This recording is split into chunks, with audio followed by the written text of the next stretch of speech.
And we are back with the Pittsburgh Penguins historical challenge in 1985 currently. Start of season 2, we are at the waiver draft. And I think what we undoubtedly need out of this waiver draft is a defenseman. As we take a look at our defensive core, not looking too pretty. We got a 3.5 star in Mantha, a 2-star in Merzen, and that's about it in terms of NHL level talent. Of course, with our new head coach, Herb Brooks, we are looking a little bit better defensively based off our preseason performances, but we are going to need a defenseman here. And I was looking at Rick Green, who is available from the Montreal Canadiens. Pretty good defensively, physically, and mentally. Has a good personality. He's 6'3", 29 years of age, good veteran there. So I don't see any reason why I shouldn't take him here. Welcome to the Pittsburgh Penguins, Rick Green. And that will be it for the waiver draft. Let's continue on to the regular season of year number 2. And unfortunately, we are once again going into the regular season without Mario Lemieux, who went down to an injury in the preseason once again. Luckily, this time it wasn't too long. It's only, well, at the time it was about 2 to 3 weeks, but now it's only day to day. So here's our roster going into year number 2. You have Chevrier and Herron in goal. On defense, you have Mantha, Merzen, Carlson, Green, Bodger, Buskus, McSorley, and Nordmark. And at forward, you have Bullard, Jarvis, Hannon, Shedden, Babbitt, Young, Burridge, Airy, Loney, Rulston, Semenko, McBain, and Tikkanen. Obviously, Tikkanen only being a half-star ability, I'm not anticipating that he's going to be on the roster full-time this year, because Airy is injured anyway, and not to mention Lemieux, so I figured we may as well give him a chance, see what he's about for the first few games here. All right, so Tikkanen, as far as his offensive grade, didn't do too well, 52, but 65 defensive grade, that's not bad, especially for a forward, and 1 assist in 1 game played.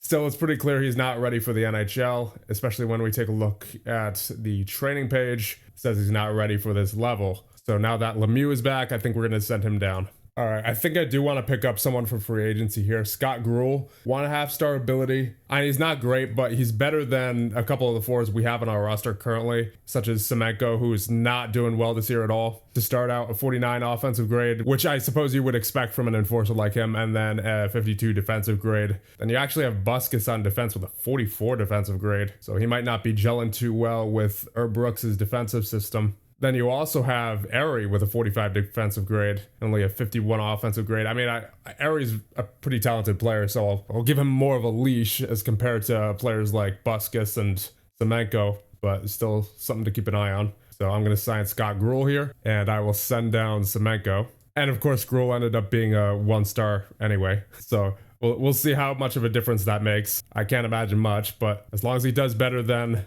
Semenko, then I guess it's a win. So we got 2 major injuries now in Merzen and Young. Warren Young out for 2 to 3 months. Dana Merzen out for 2 to 3 months. Those are 2 big players down. Obviously not as devastating as a Lemieux injury would be or a Bullard injury, but we're kind of 10-9-2 as it is, so can't really afford to lose too many more guys here long term. Speak of the devil, and it shall appear.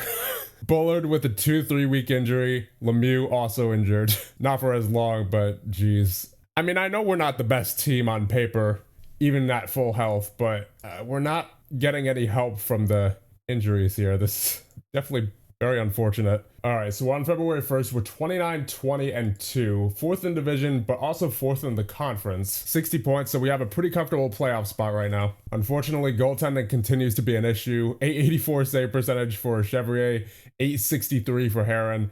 Look at our goals against per game. We're 14th in the league, which is, it's better than last year, but you know, given that we have a different coach in Herb Brooks now, I was hoping that would improve at least to the top 8 or so, or top 7, but that does not appear to be the case. Goals for per game, however, is still pretty high up there, 4 goals per game. Power play is in 6th with a 22.6. Penalty kill is unfortunately taking a hit with a 76.8. So ironically, with an offensive coach, we were better on the penalty kill. And now we have a lower goals against per game, which is good, but a lower penalty kill. So it's interesting. Actually, I'm going to take a look at some of these goalie stats just to see where we sit in the league for that. Yeah, we're still like, we're way down there. Oh yeah. Chevrier is in 27th in the league with an 884. So even for the mid-80s standards, we're not having good goaltending right now. How's our defense doing? I mean, it's better. It is certainly better than last year. We're in a pretty good position right now, but I'm not sure if it's enough to, you know, win the cup. So I'm going to quickly scroll through the trade block and see what's out there. Mark Pavlich from St. Louis, but personality is awful. Okay, skipping on him. Yuri Bubla, personality is awful. Good to know. Skipping on him. I'm telling you, it's like half the players in this game that just have awful personalities for whatever reason. I'm sorry, that's there's got to be something wrong there. There has to be. And then we're back to Pavlich. So really not much on the trade block that is all too attractive at the moment. And the guys on the trade block who are interesting have a terrible personality.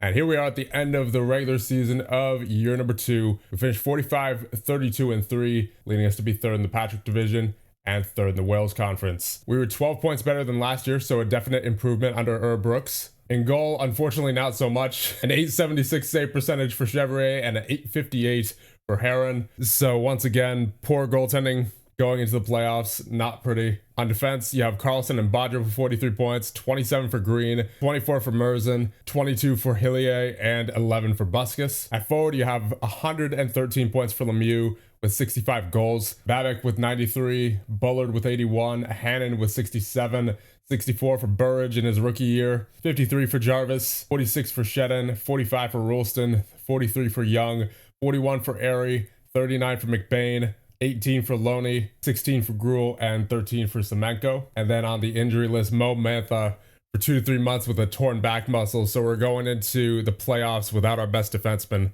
Not ideal there. He had 46 points on the season in 72 games played. And we will be facing the Washington Capitals in round 1 of the 1986 playoffs. Here we go. Game 1 against Washington will be a 5-3 Washington victory. Shots are 27-25 in favor of Pittsburgh. 3 stars of the game, Terrien, Lemieux, and Carpenter. Game number 2 now will be a 5-4 Washington victory. Shots are 38-25, so we outshot them by a pretty wide margin there, but unfortunately they just put it in the back of the net more. 3 stars of the game, Markwart, Semenko, and Flockhart. So Flockhart, a former player of ours, coming back to bite us. I believe he went that way in the Jarvis trade. Here we go. Game number 3. It is an elimination game. Come on, Pittsburgh. There it is. Lemieux with a goal from Bodger and Babbitt. Up by 1. There's another one. Lemieux from Babbitt and Young. And there's one for Tom Rulston from Bullard and Burridge. There's one for Washington, Alan Hayworth. But there's one for us, Bodger from Bullard and Lemieux. There you go. Jarvis gets one of his former team from Lemieux and Bodger. There's one for them. Terrien scores. Oh, Flockhart scores. But there you go. There's Lemieux with the hat trick from Babbitt and Young. And we take this game 6-3. We survive another day. Shots were 35-25 in favor of Pittsburgh. 3 stars of the game, Lemieux with a 5-point night, Bodger and Babbitt. Here we go. Elimination game 4. Push it to a game 5. There you go. Doug Jarvis from Airy and McBain. There you go. McBain from Bodger makes it 2-0. There you go. Airy from McBain and Jarvis makes it 3-0. 4-0 Lemieux from Bodger and Airy. 5-0 Bullard from Hannon and Rulston. We're just racking up the goals right now. 6-0 Loney from Hillier. 7-0 Rulston from Bullard and Hannon. We're not even in the third period yet. 8-0 McBain from Airy and Hillier. 9-0 Bullard with the goal with 2 seconds left. My goodness. How's this gonna end? 10-0 Bullard from Merzen and Rulston. See, we have the talent. We have the talent. We just, for whatever reason, we're not able to win the first 2 games. Gartner with the lone goal of the game for Washington so far. There's 11 for us. Shedden from Rulston and Burridge. It looks like things have calmed down here, but as we wind down, the 12th goal of the game for us scored by Hannon from Bullard and Busquets. 13 Young from Lemieux and Babbitt, and that is a 13-1 victory for your Pittsburgh Penguins to take it to a game number 5. Wow, that is quite the score. I don't think we've had a score like that ever, really, on the channel. Not from what I can remember anyway. I mean, I know we're in an offense-heavy era, but still, it's impressive. Shots at 39-24 in favor of Pittsburgh. 3 stars of the game, Bullard, Rulston, and Airy. Here we go. Winner take all, game number 5. And Washington gets the first goal. Bob Carpenter. Come on, guys. Oh no, they're gonna come back now after that embarrassment of a game, aren't they? Doug Jarvis with the goal from Airy and Green. Makes it 2-1. All right, there you go. Lemieux from Babbitt and Bullard. Makes it tied to 2. But Washington scores. Nevin Markwart scores. Larry Murphy makes it 4-2. And we're heading to the second period. Come on, guys. All right, Andrew McBain from Jarvis and Bodger. All right, Burridge from Babbitt and Carlson makes it 4-4. 5-4, Bob Airy from Bodger and Babbitt. There's 6, Lemieux from Bodger and Bullard. Come on, guys, only a little bit more. Oh, 6-5, Gartner. Come on.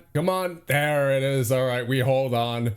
And we are moving on to round number 2. It was definitely a shootout of a series, I'll say that much. Shots of 38-24 in favor of Pittsburgh. 3 stars of the game, Babbitt, Carpenter, and Jarvis. And we are facing the Philadelphia Flyers in round number 2. And game number 1 will be a 5-3 Pittsburgh victory. That is what you like to see. Shots of 38-31 in favor of Pittsburgh. 3 stars of the game, Young, Howe, and Bullard. Game number 2 will be a 2-1 Philadelphia victory. Shots are 34-22 in favor of Philly.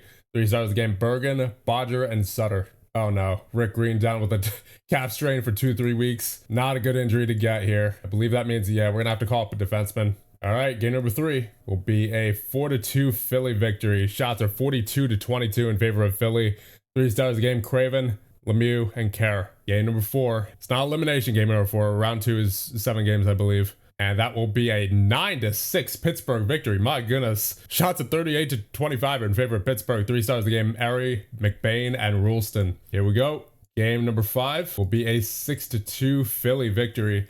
Shots at 24-21 in favor of Pittsburgh. 3 stars of the game, Kerr, Poulin, and Craven. All right, elimination game 6. Gotta push it to a game 7 here. Come on, guys. Ooh, Bergen with a goal for Philly. Gets them up by 1. There you go. Lemieux from Loney and Buskus gets us tied at 1. Heading in the second period. And there's a goal for Babbitt from Hillier and Buskus. There's another one. Bodger from Jarvis and Merzen. Makes it 3-1. Hold on here. Get me one more at least. There it is. Burridge from Buskus and Hillier.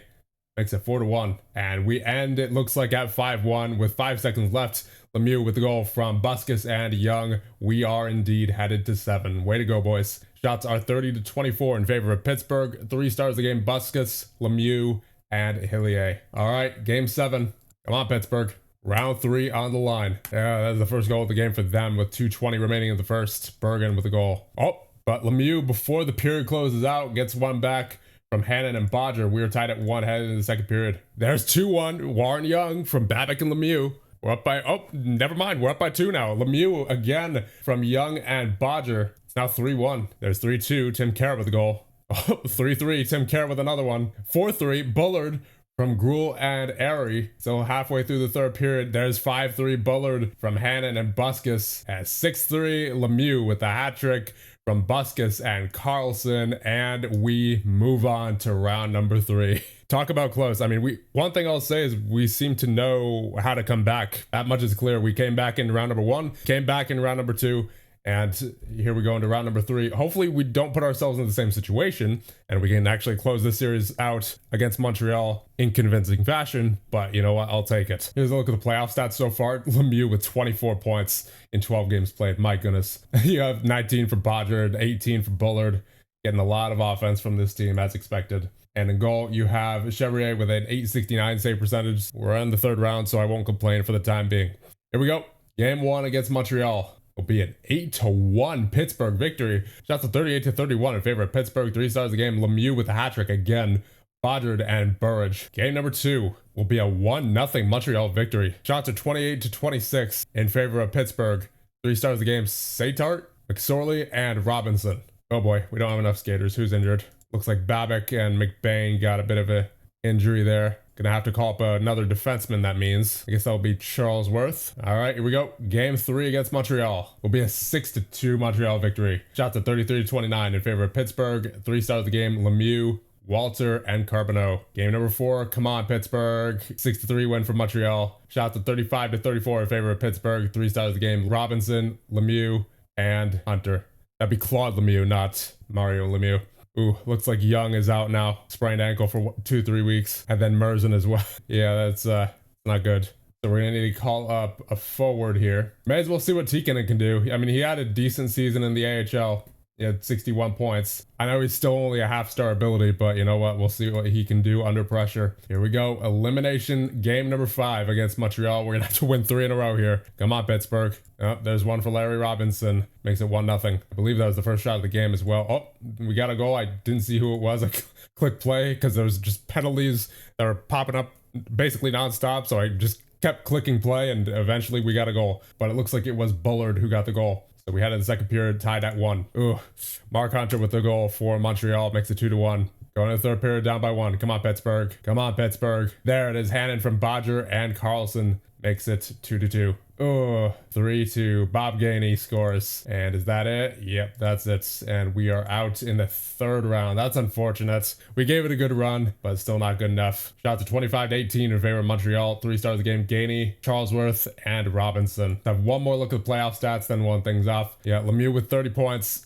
21 goals. He did his best. Unfortunately, his defense and goaltending couldn't help him out too much. Bodger with 23, 20 for Bullard, 13 for Rulston, 12 for Hannon and Airy and Babbitt, 11 for Jarvis, 10 for McBain and Buskus, 8 for Burridge, 7 for Merzen, 6 for Loney, 5 for Shedden, Carlson and Hillier, 3 for Semenko and Gruel, 2 for McSorley, 1 for Charlesworth, and in goal you have an 877 save percentage for Chevrier. One thing I'm noticing about these historical GM modes, particularly pre-2005 era, so like pre-salary cap era, first of all, there are not a lot of free agents that even go to free agency in the first place because there's no salary cap, so every team can sign basically all of their players. Still, I do wish that free agency had a little bit more of a impact here because it doesn't seem like we're going to be able to rely on free agency really at all to do any of our team building. It's going to be draft and trades, and obviously with the draft, with very few exceptions, you're going to have to wait for most of your players to develop for a couple of years, and that's time that we don't really have. So really, we're just basically locked into making trades as far as improving our team goes. Anyway, I think that is about it for this one, and the next one we will continue on to year number 3 of the Pittsburgh Penguins Historical Challenge.